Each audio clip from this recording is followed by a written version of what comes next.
Envoyé par le Saint-Esprit, l'Esprit avait été envoyé lui-même par le Fils qu'il avait reçu du Père, afin de continuer l'œuvre de Christ sur la terre.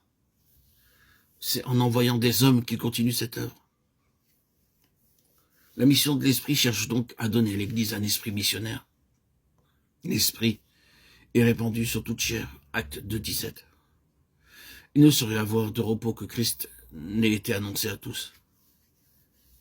Un esprit missionnaire, qu'est-il donc sinon l'Esprit de Christ, la pure flamme de son amour pour les âmes allumant en nous le désir d'abord, puis aussi impatience d'aller où que ce soit et de souffrir toute espèce de privation pour aller chercher des hautes cimes aux plaines désertes tous ceux qui se perdent.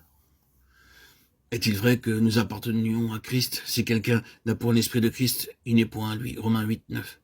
Nous savons que l'Esprit du Sauveur l'a porté à se sacrifier pour le salut du monde. Adressons-nous à nous-mêmes cette parole de Paul. Jésus nous envoie le Saint-Esprit pour qu'il prenne possession de notre cœur et lui assure ainsi une demeure. Il veut pouvoir travailler en nous et par nous comme le Père travaillait en lui et par lui. Puissé-je saisir de nouveau cette vérité par la foi? Je m'attendrai au Seigneur jusqu'à ce que j'aie la pleine assurance de la présence de l'Esprit en moi. Je veux obéir à l'Esprit comme jadis les disciples. Ils voyaient par les yeux de Christ. Ils sentaient par le cœur de Christ. Ils travaillaient par la puissance de Christ. Car ils avaient en eux l'Esprit. Et moi aussi, j'ai l'Esprit en moi.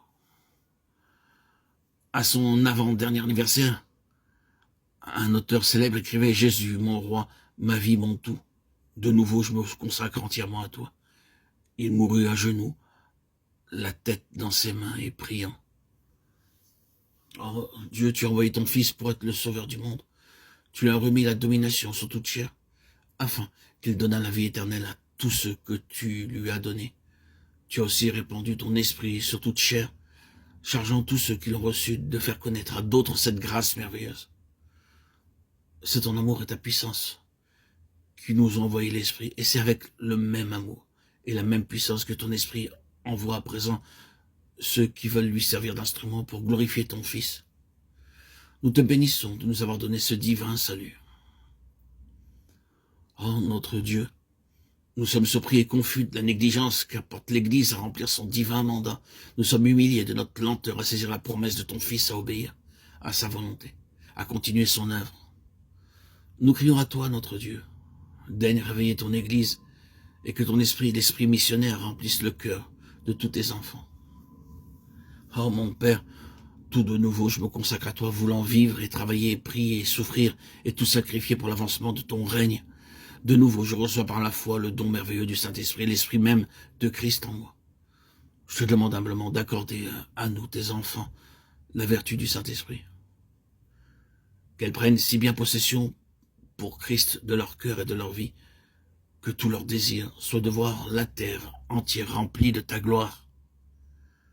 Amen. Alléluia.